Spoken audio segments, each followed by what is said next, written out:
Good morning, everybody. Thank you for joining us for the October Wednesdays with the Deputy for Small Business. My name is David Walls, and I'm the Deputy for Small Business at NUWC Keyport, and we'll go ahead and get started with today's presentation. Here's the agenda for today. We have a lot to go over, and we have some great speakers today. We'll be starting off with an introduction with PTAC, and then we have our representative here in the Northwest that will talk a little bit about the Northwest Tech Bridge and how they can help you. We also have the Deputy for Small Business from the Puget Sound Naval Shipyard and IMF, and they'll give an overview, and that's Miss Juliet Roski. And then we have the Deputy for Small Business from NUWC Newport here as well to give an overview of what they do in Newport and some opportunities there as well. So without further ado, I'm going to hand the microphone off to Miss Marnie Tyson from PTAC. Take it away, Marnie. Thanks. Hi, everyone. PTAC stands for Procurement Technical Assistance Center. We are a no-cost assistance to businesses with government contracting, and that is all levels of government contracting, federal, state, and local. Also partnering as a subcontractor to primes. We're here to support those businesses in understanding registration, certifications, finding solicitations, where you fit, how to respond. We will provide proposal reviews as well, kind of that third eye, looking at your final proposal before you submit it to make sure you're responsive, help you with marketing, again, at no cost. There are PTACs all across the country, including Guam and Puerto Rico. Check us out at aptac-us.org.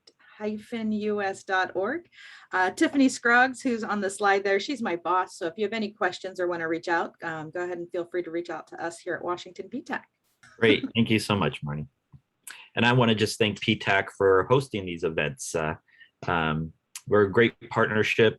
So I really appreciate you helping us out today, Marnie.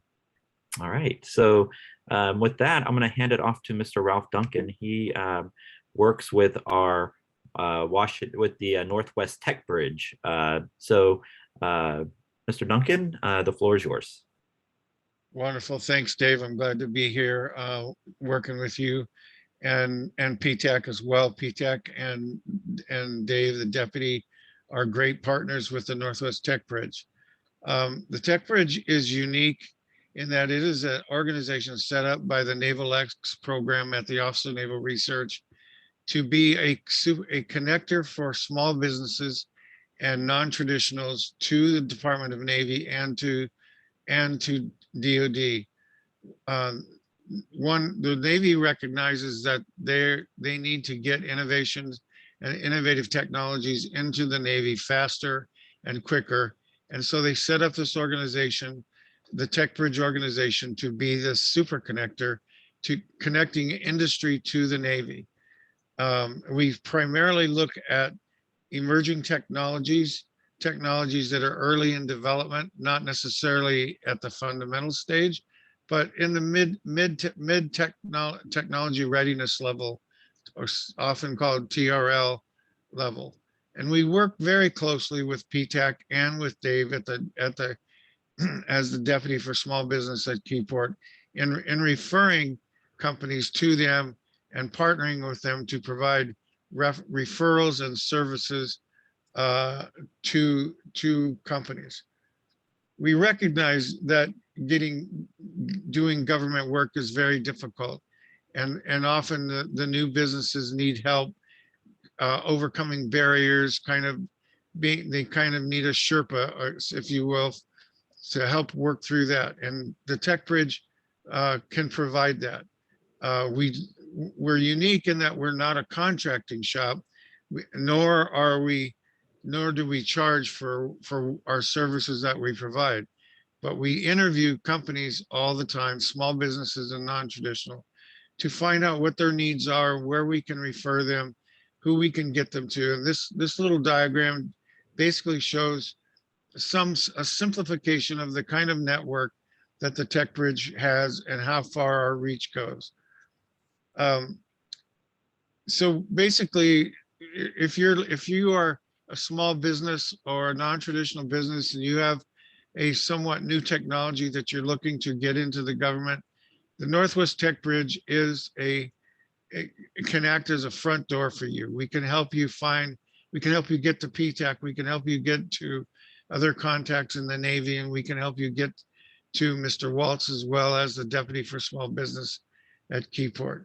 And as I say, there's no charge for these kind of services that we have. In addition to working with small businesses and in general and technologies in general, we also have my particular contract is paid for by the Department of Navy Office of SBIR and STTR.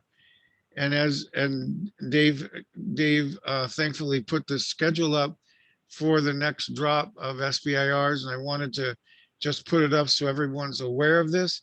The pre-release is December 1st.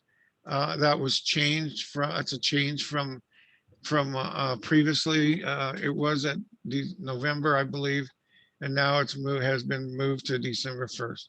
So if you have an interest in SBIRs, and maybe you don't know how to use them or what they're about, feel free to contact the Tech Bridge. We may refer you to PTAC as well, because PTAC job is much more in depth in their assistance with SBIRs. But we can also offer conversations about how to handle that pre-release period for you too. So, and then next slide, Dave, please. I think maybe this is the last slide. No.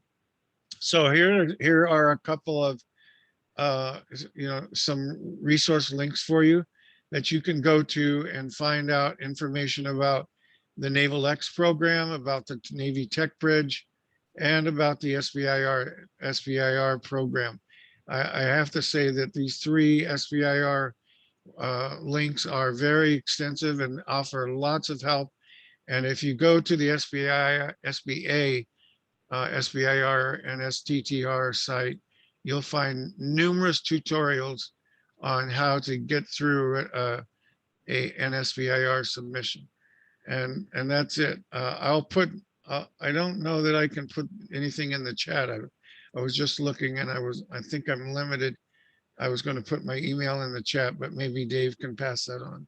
Great, thank you, Ralph. And also in regards to those SBIR pre-release and opening and closing dates, you as a government vendor, between that pre-release and that open date, that you have the opportunity to talk to those technical points of contacts. But once it's open to close, it's kind of silent. Is that correct, Ralph? Yes, that is correct. The pre-release period is exactly for that purpose. So you have free access to the technical point of contact and the authors of those SBIRs, and you can ask them literally any question that you need to. But once it reaches the close stage, it is then into the competition stage, and you do not have access to the TPOC. Great, thank you. And on that website, the list of websites that Ralph provided, you will have access to see what topics are out there, to see if there's a good fit for your company. And the SBIR program is a great company for small businesses. As you know, I believe in the phase 1 portion, it's I believe a $50,000 where you're coming up with your concept. If you get to phase 2, I believe it's up to 1.5 million. I don't know if that the numbers that you're given, Dave, are the 50,000 is for the Air Force program. The Navy's phase 1 can be up to 150. Okay, great. And then the phase 2 can be, as my understanding, has been in the past, up to 750. And then the phase 3, of course, is unlimited, but that's not SBIR dollars. So. Okay, great. Thanks, Ralph, for that update. So great program. If you go to those websites, you'll be able to see those topics and see if there's a good fit for you to try to help solve some of these programs, these issues that the Navy's trying to solve. Also, I wanted to point out that with the Tech Bridge, there's 13 Tech Bridges around the country. Sarah Hurd from Newport, Rhode Island is on with us today. And there is a tech bridge in her region as well. And I'm sure she works fairly closely with that tech bridge as well. So depending on what part of the country you're in, there is a tech bridge that's close by to you that can facilitate conversations with you as well. And you can reach those tech bridges through the Northwest Tech Bridge as well. If you have a topic that we can't handle or that is not in our specialty, we can get you to the right tech bridge who might have a specialty in your area. Okay, so a little bit about the Naval Undersea Warfare Center here at Keyport. We are a naval research enterprise. What does that mean? Well, we exist to develop and transition technology to the fleet. We're designated as a federal laboratory with authorities and technical capabilities that are unique from most other Navy commands. Keyport is a science and engineering and technology agent for the Navy. Current Navy research efforts are focused on emergent technologies, such as autonomy, biotechnology, advanced manufacturing, and undersea warfare and digital engineering. We do have unique partnerships, and we just touched on those. They include our SBIR, which is Small Business Innovative Research, as well as the STTR program, which is the Small Business Technology Transfer. We also work within the Newport with their other transaction authority, excuse me, OTAs, using the undersea OTA contract there. We also have STEM outreach here at Keyport, where we are training the next generation of scientists and engineers. Ralph was on, and he talked a little bit about NAVX and Tech Bridge, but that's all to help the innovation here in our region to help solve those problems and reduce the barriers with government contracting. Here's just a map of where all the different warfare centers are. There are 10 warfare centers, 2 of which are undersea warfare centers here at Keyport and then also at Newport, Rhode Island. Each warfare center focuses on developing a unique set of technical capabilities. And the warfare centers also, we work collaboratively on technology and science challenges that span multiple arenas. These are the Navy premier centers for ensuring lasting technology advantages for the Navy. So I do want to point out that, the warfare centers, we do a lot of similar type of contracting as far as our service contracts, but we are all unique, have our own unique missions. Keyport and Newport, again, we do a lot of similar type of work, and we collaborate together in a lot of things, but then we also have separate missions as well. So here at Keyport, our primary focus is delivering technology to the fleet. We have a long history of successfully executing this mission, as you can see in that little history timeline. Our core competencies, weapons research and development, production and sustainment, unmanned undersea vehicles, test and evaluation for undersea warfare, theater undersea warfare, obsolescence management, prototyping and custom engineering solutions, as well as sustainment engineering and cyber engineering. We mentioned earlier that each warfare center has a unique set of technical capabilities and skill sets. And here at Keyport, our primary focus is undersea weapons, test and evaluation, unmanned vehicles and payloads, and sustainment engineering. And each of these areas support highly capable cross-functioning areas here at Keyport. In this next slide, we'll kind of show you that. that cross-functioning. Here's just many platforms and mission technologies that we support at Keyport. So we have the undersea weapons and targets, undersea ranges, and I'll have a slide that kind of talks about the ranges here in a little bit. The unmanned vehicles, the theater undersea warfare, also the obsolescence management, the data science analytics, cyber, sustainment and maintenance, innovation, the warfighter engineering, and the undersea warfare systems. Also, we put weapons in the fleet and on the range. So Keyport is known as Torpedo Town, USA. We've been in existence, as you saw on that slide earlier, since around 1916. And we continue to develop these weapon systems. We have a maintenance facility, torpedo maintenance facility here at Keyport, where we maintain the torpedoes as well as those targets that we use on our different ranges. We do maintain 3 ranges here at Keyport. So we have one range, as you can see in the map, right in our local area in the Puget Sound in Dabob Bay. That's in the Hood Canal area. We have one that we maintain up in Canada. We partner with the Canadian Navy. And then we have another one just off the coast of Washington State in the Pacific Ocean.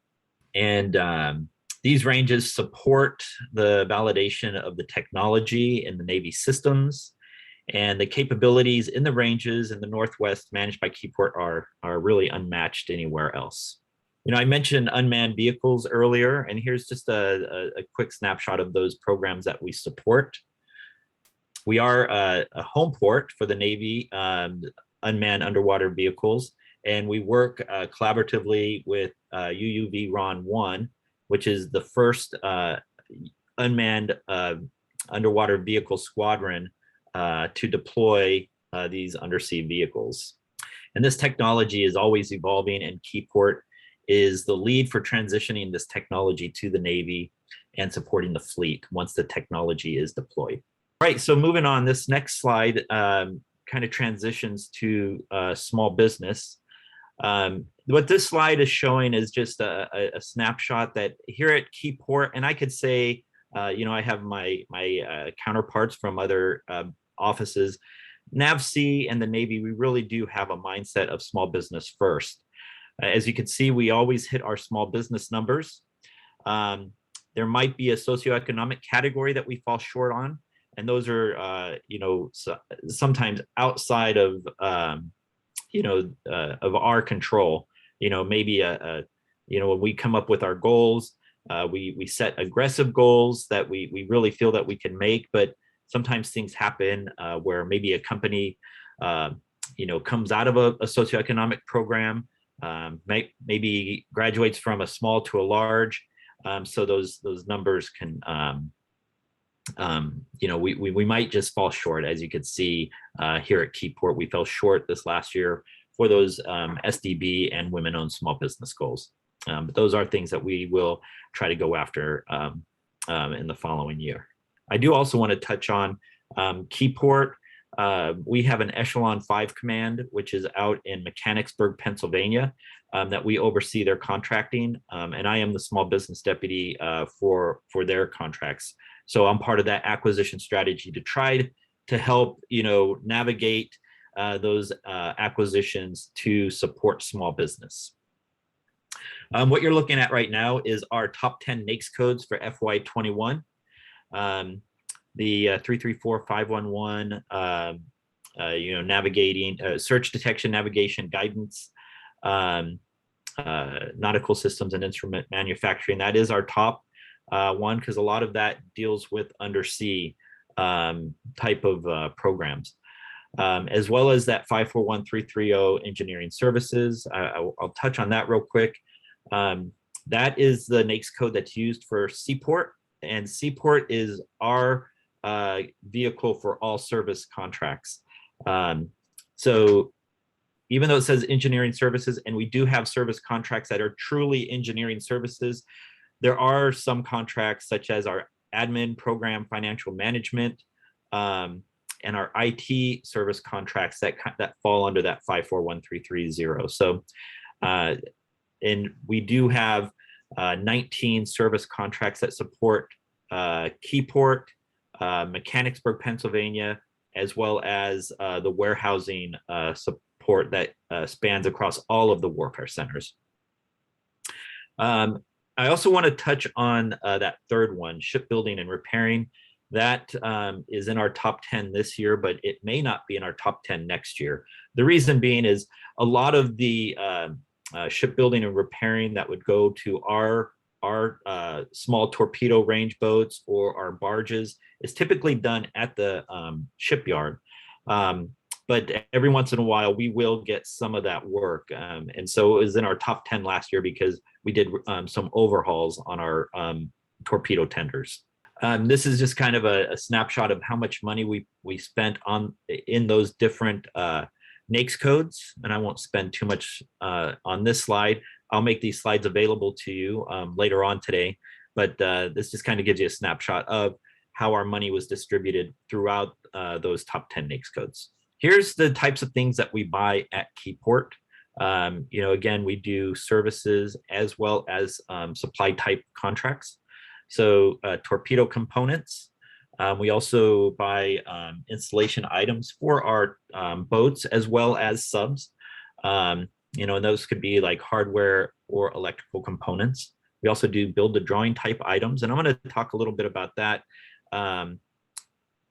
If you are a machine shop or a manufacturing company and you do a lot of build to drawing type items, you will need to have a Jcp certification. If you don't have a Jcp certification, you could get that at the DLA website, and you're going to have to fill out a DD form 2345.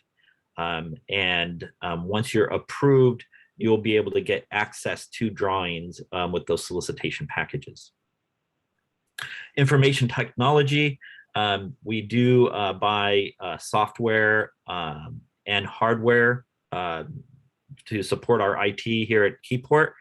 I will say that we use the NASA SOUP GWAC, government-wide contract. And so if you are not on NASA SOUP and you're a provider of hardware and software, you can still support us via a couple ways. One, you could be a subcontractor with some of those companies that are on the NASA SOUP GWAC. Or you could just keep searching SAM, because there are times that the NASA SOUP companies do not put in their bids for our requirements. And if we don't get bids through that GWAC, we will put it on SAM. So just continue looking at SAM, or, you know, like I said, try to build partnerships within NASA SOUP. The thing about NASA SOUP is it only opens like once every 10 years. So I'm not sure when the next opening is going to be for NASA SOUP. I believe it's going to be in the next couple of years. I thought I heard somebody say like the next 3 years, but I'm not 100% sure on that. I'll have to double check. But you can go to the NASA SOUP. If you just did a Google search for NASA SOUP, it'll take you to the page and you can see who those companies are. So going forward, vessel support, again, we do have our torpedo tenders as well as some barges. And that support for the vessels includes safety equipment, the inspections of rafts, fire prevention, beacons, also crane and winch maintenance support. We also have our shops. Like I was saying earlier, we do have our maintenance facilities for torpedoes. So we have shop support, and that could be tools or hardware, which could be, you know, the screws and bolts, and then also consumables such as gloves, brushes, tape, rope. We also have a shoe contract, believe it or not. So we have a company that comes on base to provide like the proper shoes for the shop support. We also have material support, and that's anything from like our circuit card assemblies, aluminum alloy fabrication, mechanical assemblies, electrical, mechanical assemblies, cable assemblies. So it's that the material is a very wide, there's a lot of different opportunities when it comes to material. Services, again, I'd mentioned those are going to be on our Seaport contract. So those different task orders would be IT, admin, program management support. We do have some true engineering contracts that support our different shops on base. We also have an infrastructure contract. Infrastructure is different than IT, as it supports our safety, environmental, facilities, and security departments. We also have warehousing contracts that are on Seaport, and those are done through Mechanicsburg, Pennsylvania, and they support all the warehouse and inspections for all of the warfare centers. So they're in different locations. We also have furniture requirements, setting up cubicles, buying furniture for normal office work, also executive office furniture buys. So with the furniture, you have to be on, we typically go to recommended or required sources, which is like Unicor. But if Unicor passes on those bids, we have to go use what's called the Navy blanket agreement. So you have to be on that Navy BPA in order to do business with us with furniture, for those furniture buys. I won't stay on this one too long, but this kind of goes back to the NAICS code, and then that last slide of what we buy, and kind of breaks it out a little bit, putting aligning what we buy to those NAICS codes. That last NAICS code for construction, typically construction is done through NAVFAC. So I don't know what part of the country you're in, but here in the Seattle, Washington area, we use NAVFAC Northwest, or we'll even use the Army Corps of Engineers Seattle District. However, we've taken some of those smaller items, so these smaller construction contracts are under the simplified acquisition threshold, and most of the times they are small business set-asides, but I just gave some examples of some of those smaller requirements that we do for construction. And again, if you're on the East Coast, I'm sure Sarah will share about it as well, but I'm sure Newport, Rhode Island is doing some of those smaller construction contracts as well. So how do we buy? So there's different ways that we do our contracts, not just at Keyport, but throughout the Navy and the government. So items under $10,000, those could be purchased with a purchase card. And those items, those requirements, I typically do not see. So I won't be able to get the word out to you. Typically, the way that's done is a requirement will come up. If it's under $10,000, a lot of the organizations have their own credit card, their own capability to buy with their purchase card. Keyport, we have a purchase card shop that will take care of those items. And a lot of times they might have some companies in mind that they want to go to. So, they just have to make a couple calls, get the lowest bid, and go to that person. Or they could do, different searches through FedMall, GSA, or even do Google searches to find items. So anyway, the purchase card system is a lot different than when we go out and do a purchase order. Purchase orders are those supplies that are $10,000 or more. And a lot of times, they don't have to be posted unless it's like $25,000 or more. But I will say, most of the things that we do in the warfare centers will be posted, because we do have some controlled items that will go along with those purchase orders or those solicitations. So anything over $10,000 or more, I know from my office, and I could probably speak to the other small business deputies, we'll see those, we'll know they're coming, and we can help with that market research. And if we have you in our system, we could use you as a recommended source. So That's why we always ask for capability statements. So IT hardware software, I mentioned earlier that we go through the NASA soup.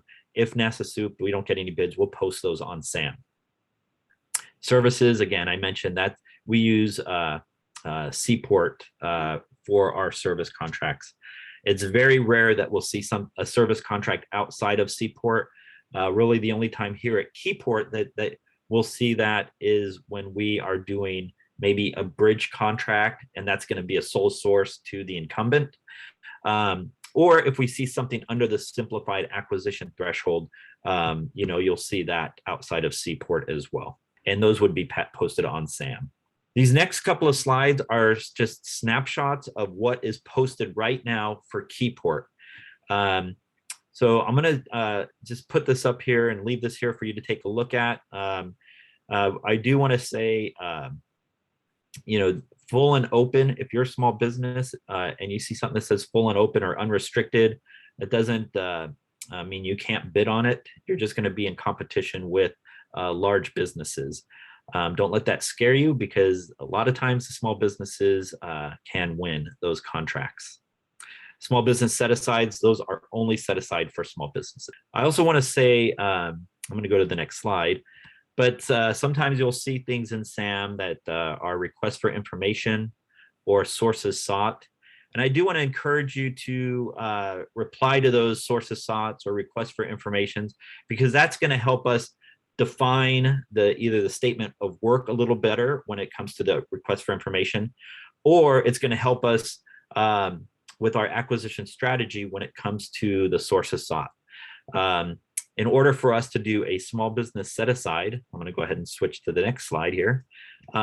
If we find two small businesses that are technically capable, we can set that aside to small businesses. So please respond. I know a lot of companies they're a little leery to respond because they don't want to tip their hat if they're interested. And I just want to reassure you that nobody, your competition is not going to know about it unless you tell them, because the information you give to us stays within our office. So again, please respond to those RFIs and those sources sought. All right, so those are some of our announcements that are currently on SAM. Here's some of our Seaport orders that are going to be coming out here real soon. So the industrial support service and in-service engineering, those should be out here in the next either a couple of days or a couple of weeks. Those are going to come out real soon. As well as that property management support at Crane. As you can see, that's going to be an 8A competitive contract action. The in-service engineering, that might look a little different to some people. The tiered acquisition strategy, I don't know if you've heard the term cascading strategy, but what that's going to do is we're going to look at small businesses first. So if we find at least two technically acceptable small businesses, then we're going to keep it as a small business at that small business level. However, if we don't find two technically acceptable small businesses, it's going to be opened up to the large businesses as well. So that's what the tiered means. It's just cascading, starting with small first and then opening up to everybody if we can't find the small businesses. Here's some more of the Seaport orders that should be coming out in FY 2022. Okay, so that's a little bit about Keyport. I'm going to go ahead and hand the ball to the Deputy for Small Business at the Puget Sound Naval Shipyard. So with that, Juliet, the floor is yours. Thank you. Good morning. This is Juliet Roski. I'm the deputy over at PSNS IMF. And at PSNS and IMF, our primary mission is the maintenance, modernization, and decommissioning of our Navy fleet. We have three primary locations. PSNS is Puget Sound Naval Shipyard, which is located in Bremerton, Washington. They're a tenant of Naval Base Kitsap, and they primarily do aircraft carrier and submarine availabilities with detachments in San Diego and Yokosuka, Japan for carrier support. We have Bangor, which is our IMF intermediate maintenance facility, which primarily does submarine maintenance and also does dive boats and tugboat maintenance as well. Then we have our Northwest Regional Maintenance Center location, which is up in Everett, Washington, which primarily does maintenance and modernization on our surface fleet. Our primary NAICS is 336611. That's for our shipbuilding, maintenance and repairs, and preservation, of course. You can see our NAICS codes listed there that we primarily go out for. Most of our supply buys, we do get a lot of questions about supply buys, but most of them actually go through DLA, that's Defense Logistics Agency for PSNS. The only supply buys that we do internally are actually for nuclear supplies. So most of them do get outsourced over to DLA, unfortunately. If you go to the next slide, we do have a big contract that is in pre-solicitation right now. We're expecting the solicitation to go out on the 12th of November for one of our barges. We're expecting this to be fairly large maintenance, modernization with some integration work, and of course, preservation. Most of our barge work is done as small business set-asides, so this one will be a small business set-aside. We actually have a follow-on for another barge that will be going out shortly after this as well, so please look out for those. If you are looking for contract items and solicitation for PSNS, please look up our DODAC. It's N4523 alpha. You can put that in sam.gov and see anything that we currently have out there.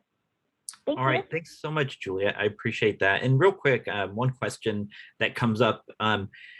So the shipyards are a little bit different than the warfare centers. Warfare centers, we use Seaport for a lot of our professional services. Shipyards a little bit different. Can you talk a little bit about the supply, or excuse me, the services that maybe the shipyard would contract out for? And do you guys use Seaport? So we primarily do not use Seaport. Most of our contracting goes through sam.gov. So if you're looking for a solicitation for PSNS specific, it's going to be through sam.gov. And like I said, you can look it up through using our DODAC, which is that N4523 alpha number. As far as services go, again, a lot of the services get contracted out from different entities. Things like janitorial services, facility services, those all go through NAVSAC, which I know you touched on a little bit, David. The only big services that we do, we have a large engineering services contract, which is a 5-year contract that we currently use. I don't think that's going to be up for solicitation again for a couple of years still. But we do have what we call shop support services, where trades within the shipyard that are low in numbers need to be supplemented by contractors. So that could be welders, painters, ship fitters, pipe fitters, you name it, but those will come out periodically depending on what the workload is and whether or not the shipyard can accomplish it. Awesome. Great. Thanks so much, Juliet. I appreciate that. Thank you. All right. So with that, I'm going to hand it off to my Warfare Center partner over in Newport, Rhode Island, Miss Sarah Hurd. Thanks, Steve. Thanks for having me. My name is Sarah Hurd. I'm the deputy here at the Naval Undersea Warfare Center Division, Newport, located in beautiful Newport, Rhode Island. If you've been here before, if not, we welcome you. Our division is a research and development lab, and we are one of 2 undersea warfare centers, as Dave mentioned. And we work on just about anything that touches the water. So torpedoes, unmanned underwater vehicles, combat control systems, imaging systems, sonar systems, and arrays. We don't work hulls for the submarines, but we work with the contractors that are building those. So here in Newport, we're made up of about 3,500 civilians and about 2,500 contractors.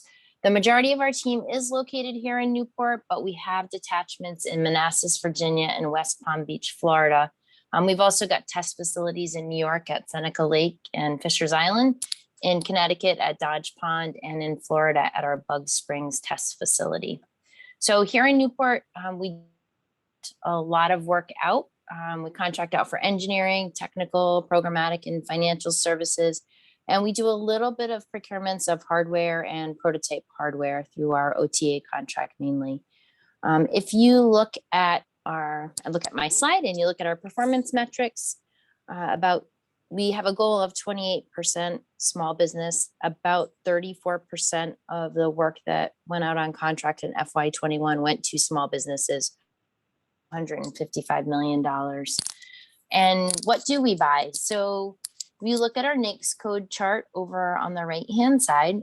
Dave alluded to it. It does change every year. Generally, our top NAICS code is 541330 because that's where the predominance of our work is done under the Seaport contract vehicle or Seaport NXG.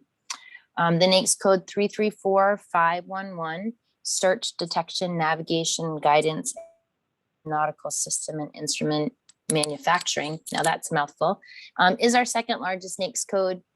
This is really based on our FY20 obligations. I'm going to work on updating for FY21, but this was driven out of a tech insertion to the littoral combat system and the procurement of EMATs, transducers, and hydrophones.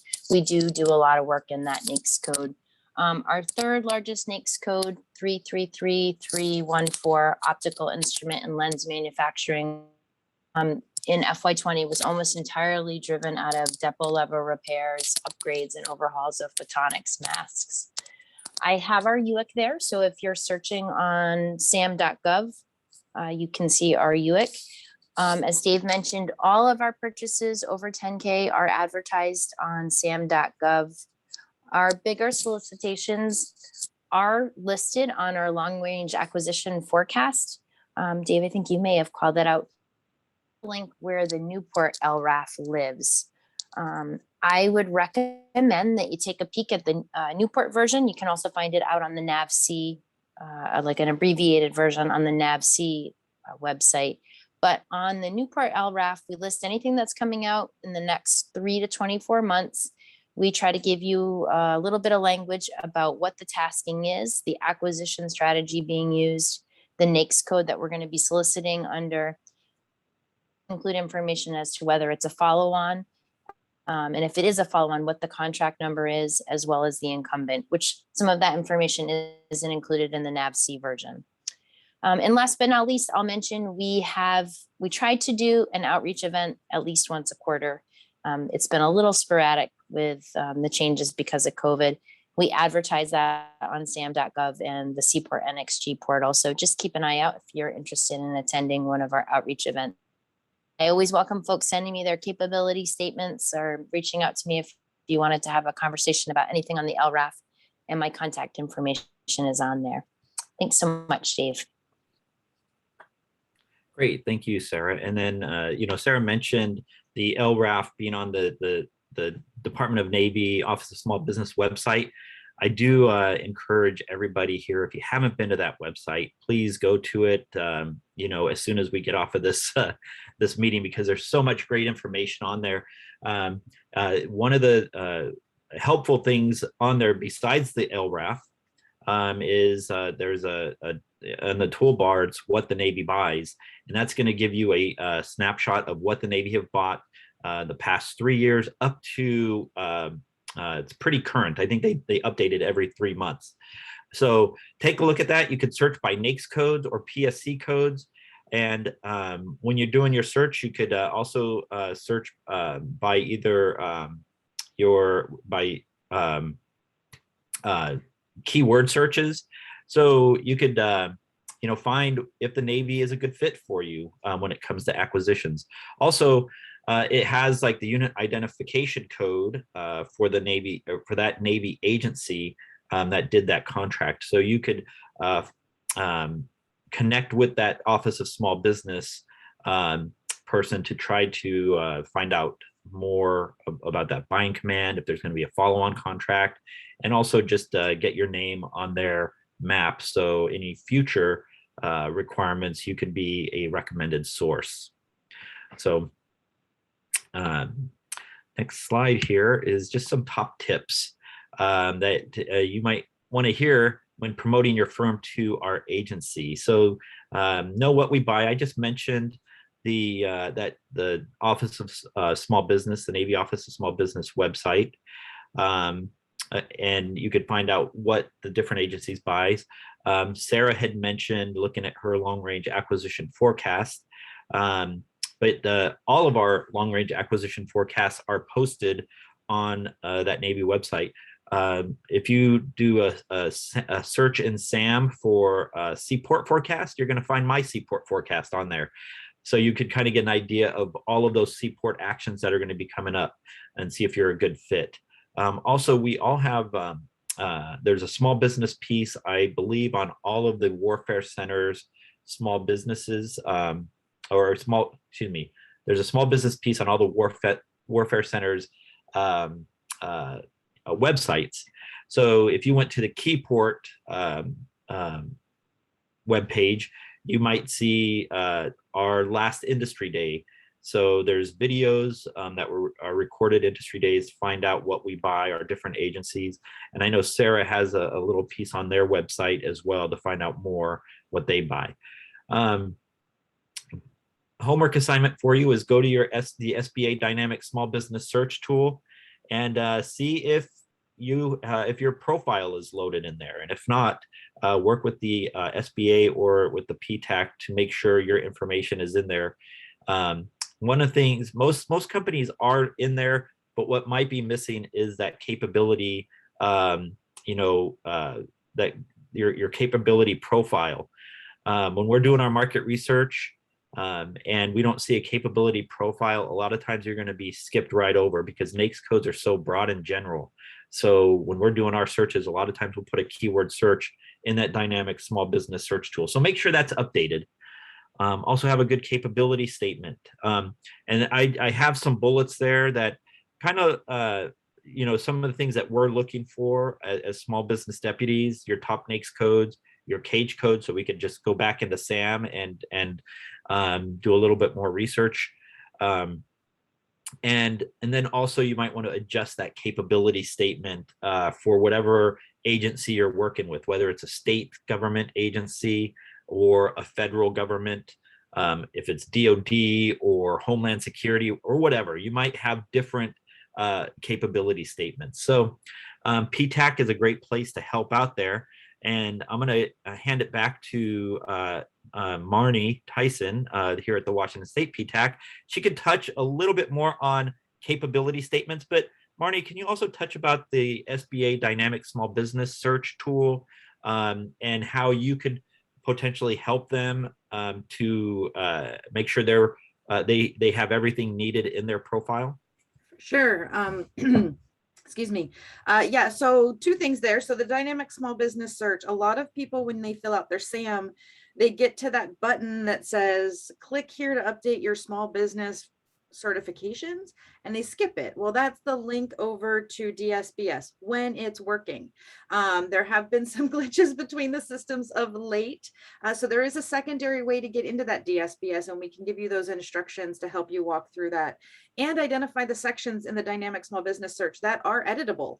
It's a great way to get marketing out for your company. You have a little paragraph that you can write, the capabilities narrative, keywords. You can also list past performance in there, which is one way to not fluff up, but fill out your business resume in that profile so that the agency representatives can not only see that you're listed, but can see kind of the work that you've done and make sure that your scope lines up with what they're looking to buy from you.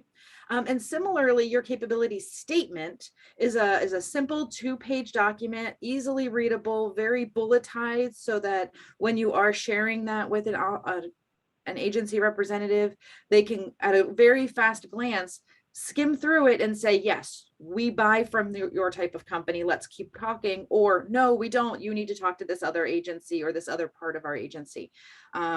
We at PTAC have some guides. We will walk through it with you. We'll kind of brainstorm what you should be putting on it, as well as how to modify it, like David said, about, who are you talking to? It's great to have a good general capability statement, but you want to have it very honed in when you are targeting an agency. You want to make sure that your capability statement clearly lays out that you should be working together. You don't want to have them trying to piece the connection together. You want to make that very clear for them.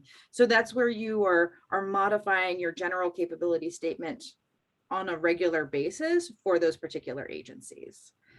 But yeah, PTAC's here to help you out with all those aspects to make sure that you are presenting yourself in the best way possible to the agencies you're looking to work with. Awesome. Thanks so much, Marnie. And I could say here in Washington State, our PTAC here locally in my area here, Naval Base Kitsap, they have what's called a PTAC coffee hour. And that coffee hour, they go through those capability statements with a fine-tooth comb, and it's there to help you. It's not there to make you feel bad, but it's there to help you to have a good product to give to the government agencies. And I'm sure your local PTAC, wherever you might be today, has something similar that can help you out. One thing I wanted to touch on, staying on the capability statements. Within NAVC, we have an internal website. It's our wiki page. And in the Office of Small Business, we have a small business search. So, myself, Sarah, and Juliet, we could take your capability statements, put them in this system, and we could use that as a secondary means of market research along with the SBA Dynamic Small Business Search Tool. The good thing about that portal is those are the companies that we've met with, that we have kind of vetted out that, hey, these guys have can do work that we do at either a warfare center or at a shipyard. You're not going to find too many general office supply companies in there. These are true, either IT, cybersecurity, machine shops, small shipyards. Those are the types of companies that are listed in there. So, if you do send us your capability statement, we're going to look at it. And if it's a good fit, then you're going to be put into that system. So, and I can tell you that when we do our sources sought, if we have a capability statement that goes along with that sources sought, that's how our technical folks a lot of times will look and see, like, yeah, these guys look like they could be a good fit, for our work here at Keyport or Newport or the shipyard or wherever. So good capability statement is crucial. Some top tips that you need to hear when you're bidding with NAVC. Some of these might be Keyport specific, but it's something that's broad in general. So the first one is follow the instructions in the proposal completely. That might seem like a no-brainer, but there are times, especially in those simplified acquisition threshold type of contracts, we'll get incomplete proposals or quotes. So make sure that you're filling in anything that needs to be filled in. And if you have questions, please contact the POC listed in that solicitation. I'd hate for you to miss out on an opportunity because maybe you missed something in that proposal. We solicit only in SAM and Seaport. That is pretty much, throughout the warfare centers and NAVC. There are, like I said, we do use the NASA soup, for our hardware and IT, but anything outside of that will go to SAM or Seaport. I know DLA or NAVSUP, they might use different contracting solicitation vehicles like Navy NECO. I don't know if you're familiar with that. But Keyport and I believe Newport and the shipyard, we don't use NECO. Is that correct, Sarah? Am I speaking correctly that you guys don't use Navy NECO? We do not. Okay, and Juliet, do you guys use that? Negative, we don't use it. Great. I like being right because it's very few and far between. So anyway, so we're going to be posting our opportunities in SAM or Seaport. You're not going to see those service contracts posted in those Seaport service contracts will not be in SAM. They're only going to be in Seaport. So if you're not a Seaport holder, you won't see those opportunities. At Keyport, this next bullet is really a Keyport bullet.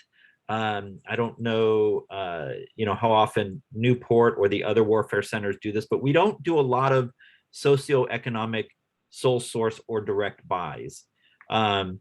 So we do really well with our competition. So most of the times, and we also plan far enough in advance where we can get it out for companies to see it, to put their bids in. So we really don't do a lot of those sole source socioeconomic direct buys.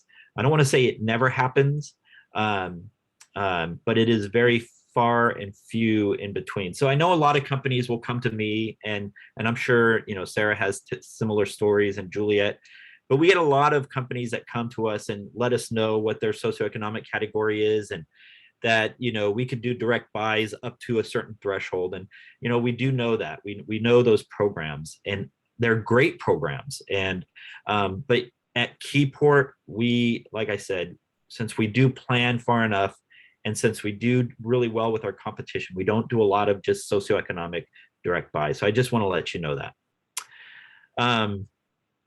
Jcp certification, I touched on this earlier, but if you're a company that wants to access drawings to put a bid in, you need to have that Jcp certification.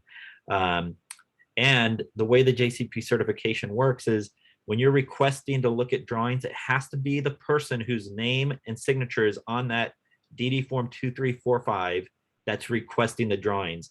If it's somebody different, you're not going to get access.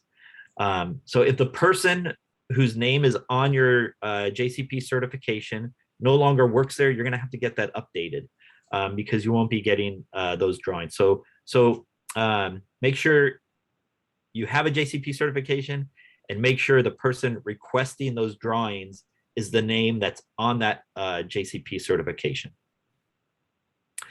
Nist 800. So make sure you have your Nist 800 171. That's the cybersecurity requirements. A lot of companies are just at the basic level.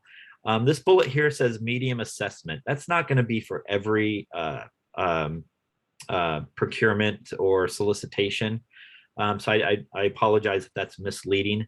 But we do have some requirements. Right now, Keyport has a couple requirements that you need to have a medium assessment.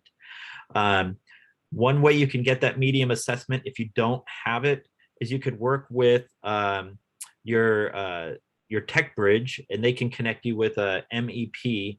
And forgive me, I don't remember what MEP stands for. It's a manufacturing partner, and each state has one.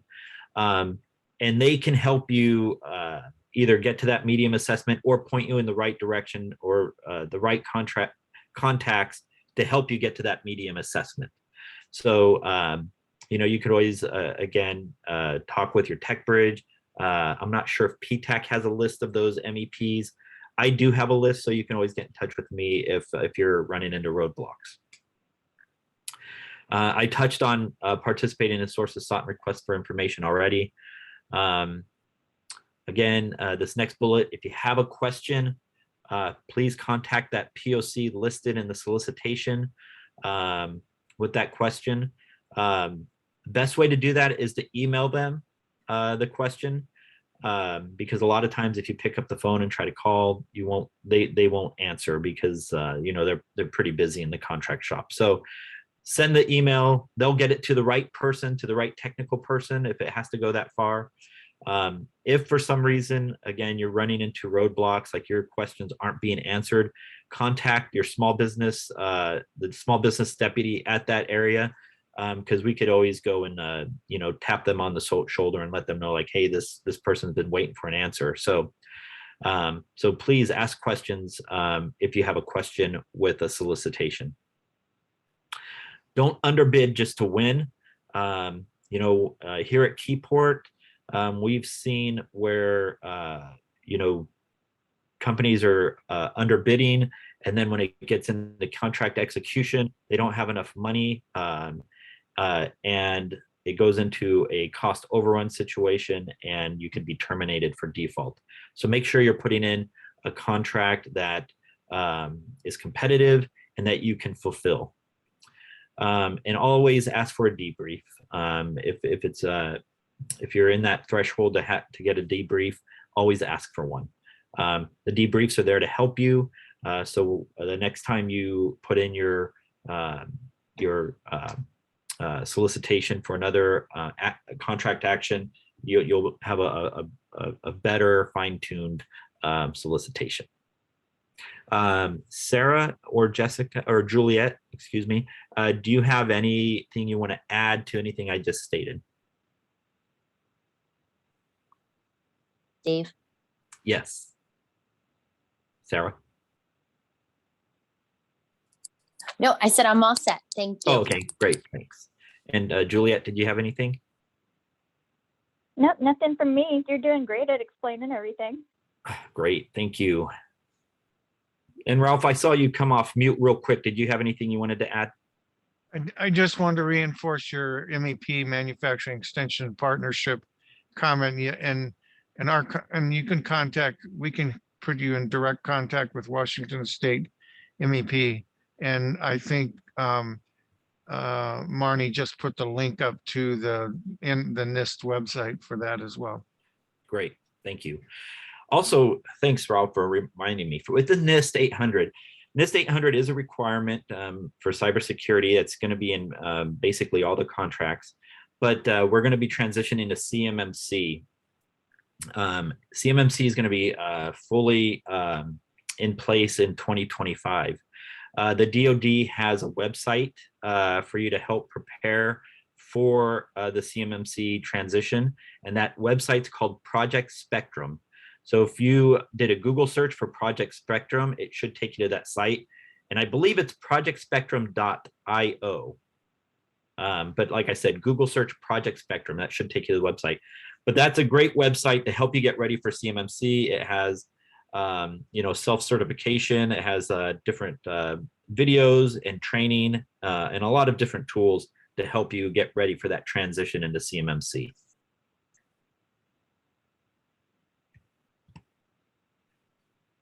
Here's some upcoming events that I want to share with you. Our next Wednesdays with the Deputy for Small Business is November 17th. That's not going to be the last Wednesday, which it typically is, but because of the holidays, we're doing it, you know, a little bit earlier. Also, a large outreach event that's here in the Pacific Northwest, Alliance Northwest, that's going to be in March of 2022. Hopefully it's going to be in person. But this is the largest outreach event here in our region. And I would say it rivals Navy Gold Coast and Sea Airspace. The only difference is it's not just Navy specific. It is, you're going to have Air Force represented, Army Corps of Engineers, the Army, the Navy, and then a lot of different prime contractors that you can meet with. So Marnie, I see you're there. Do you want to say anything more on the Alliance Northwest? I hate to break your heart, but we are going virtual again this year. Okay. We are entertaining the idea of some in-person segments of it, but we aren't making decisions on those until closer to, but the full event will be virtual this year.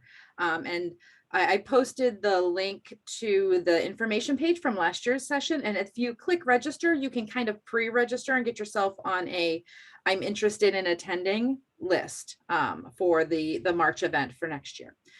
So it's going to be great. We're hoping we've had a lot of lessons learned from last year's virtual event. A lot of new bells and whistles in the system that we use that we are looking to really utilize to fulfill pieces that were missing from between virtual and in person. So we're hoping that this year's March's event will be even better than last year's our first virtual event that we had. So we'll hope to see everybody, not just federals, but it's got state, local agencies as well. Really wonderful event.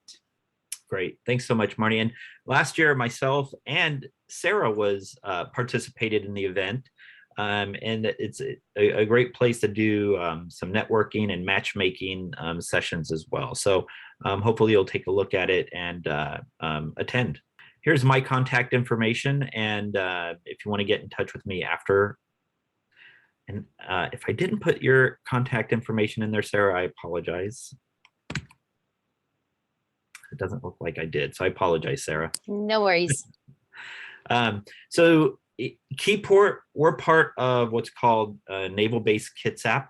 So there are other contract agencies within our area here. So I have Juliet Roski's information there with her DODAC. She had mentioned to do a search for her DODAC to look for opportunities for the shipyard. If you do a lot of supply contracts, we have NAVSUP, which is a Fleet Logistics Center, which I believe Juliet says they do a lot of the supplies for the shipyard. So Charles Sipe is the small business person there, and there's their DODAC and 00406. If you're a construction company and you want to do larger type of contracts, you can get in touch with NAVFAC Northwest. Mr. Jim Niles is a small business deputy there, and there's their DODAC. And then, Ralph joined us from the Tech Bridge. There's some Tech Bridge contact information, as well as the Pacific Northwest Defense Coalition, Denise Reiser, who works with, she's not part of the Tech Bridge, but works really closely with the Tech Bridge partners. So just some contact information. And with that, that concludes this briefing today. I do want to thank you for joining us, and we're going to go ahead and open up for any questions. We have a couple of questions. I did already answer two, both having to do with the slide deck and the recording. The link for the resources post-event is posted in the chat. It's on our washingtonptech.org website. Just go to the webinar section and find the listing for Wednesdays with the Deputy. It will have not only the slide deck, I will pull any of the links that have been posted in chat and add that as a resource. And then the recording will be added in about 24 hours once I get it downloaded on the YouTube. Awesome. Other questions that have come through, how do you become a subcontractor to Seaport Prime Contractors? The link to view the prime contractor point of contact information on seaport.navy.mil website does not work. Okay, so couple things. So you can always contact one of the small business deputies at the warfare centers. We have a link, or I shouldn't say all of us do. I really don't know how my counterparts do, but I know Sarah could probably provide a list of the incumbents on their current contracts, as well as I could provide that information as well. That small business search tool I was talking about earlier in our wiki site, that's not an all-inclusive site, but it does have a lot of Seaport contacts that a lot of companies that have Seaport contracts. So I could provide that to you as well if you just want to send me an email, and I could send that to you. And then also go to these outreach events, Navy Gold Coast or Sea Air Space, and talk to those primes, and they could you could develop partnerships that way as well.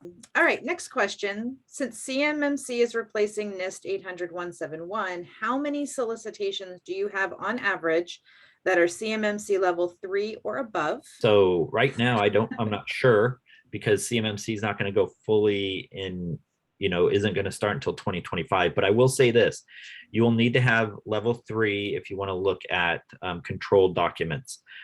So most of, I would say the majority of our solicitations have controlled documents, like a drawing or something like that. So So I would probably say the majority of them are going to need that CMMC 3. So Sarah, do you have anything different to state about that from your location?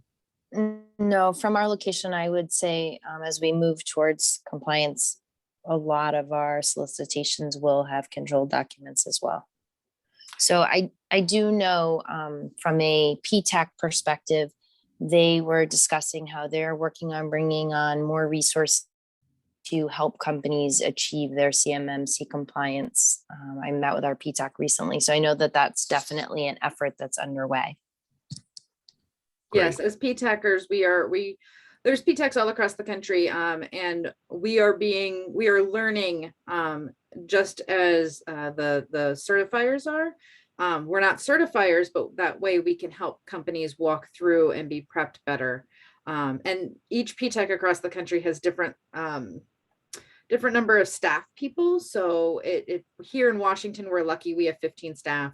There's some PTACs across the country that have 2, so it's gonna vary. But there's a lot of resources. We have CMMC instructions and webinars recorded, as well as additional handouts. We do lean heavy on Project Spectrum because they are the go-to for the knowledge. The other part of this question was had to do with drawings on DIBs and C folders. So I think you spoke to that. So the clause for CMMC isn't in the contract, but the requirement for CMMC level 3 to be able to view those documents is currently in effect and will become even more so. Right. So right now the clauses are with the NIST 800-171 requirements. So that's what you're going to see in most of the contract or solicitation actions. So CMMC, like I said, you'll see those clauses probably probably 2025. I don't know if we're using them right now, but I can tell you those DFAR clauses for the NIST requirements are going to be in there right now. Are all NAICS codes eligible for the mentor protege program? Are all small businesses eligible? So if you go to the Navy Office of Small Business website, there is a lot of information with the mentor protege program. I don't know if all NAICS codes are eligible for that. Sarah, do you know anything about that? Do you know if all NAICS codes or if they're limited to like just manufacturing or services? I assume all of them would be, but I don't know. I don't know either. I'm sorry, Dave. I wish I could answer that. That's fine. Juliet, can you answer that a little better? Or I haven't seen anything that restricts the NAICS code, but the important thing is small business would need that mentor as well. So there would have to be the large company that is also there to be able to support them in that. So that's one thing to look at. Okay, thanks. But yes, all the information is on the SBA website so that you can get in touch with different people within your NAICS code to be able to set that up. Great. Dave, this is Ralph. I believe you are correct that that's not limited, because I have in previous experiences, I've had companies that are in engineering professional services be involved in that program as well. I don't believe it is limited to that there are NAICS code limitations on that. All right, great. Thanks, Ralph. And like what Juliet said, the SBA has a section on mentor protege, and then the Navy website, Office of Small Business, they also have a mentor protege section, as well as the DoD Office of Small Business website. They have information on mentor protege. The other thing to consider, are you looking at the specific agency's mentor protege program? Or are you looking at the all small through the SBA mentor protege program? And those are some systems that can be navigated with your PTAC counselor. Sit down and look at your specific goals. And if you're small, I would assume your question regarding all small businesses are eligible. Yes. with the caveat of depending. So if you're small in one set of NAICS codes, but not all of your NAICS codes, that might be an issue. So that is something that you'd want to look at with someone before trying to move forward in that program. Yeah, also, if you go to the Navy website, there's past, you know, they do a monthly training, training events. And if you go to the past events, I know there is a mentor protege training event that the Navy has recorded, and it's on their website. So that's another place where if you want to learn more, you could go to that web page and just find that training. All right. Well, thanks so much, everyone, for joining us today. Office of Small Business Professionals, we are here for you to help you. So if you have any questions, you can always contact one of us. The Navy Office of Small Business has all of the Navy small business professionals listed in there. So you can find somebody in your state or at any of the buying commands. I want to thank everybody who presented today. Ralph, thank you for just talking about what the Tech Bridge can do. Sarah, always appreciate the partnership that we have, as well as Juliet. Thank you so much. I hope people will join us again next month. And again, I have to thank PTAC and just that partnership that we have with PTAC and how they are providing just this platform so we can do this event. Thank you, Marnie, and to your team.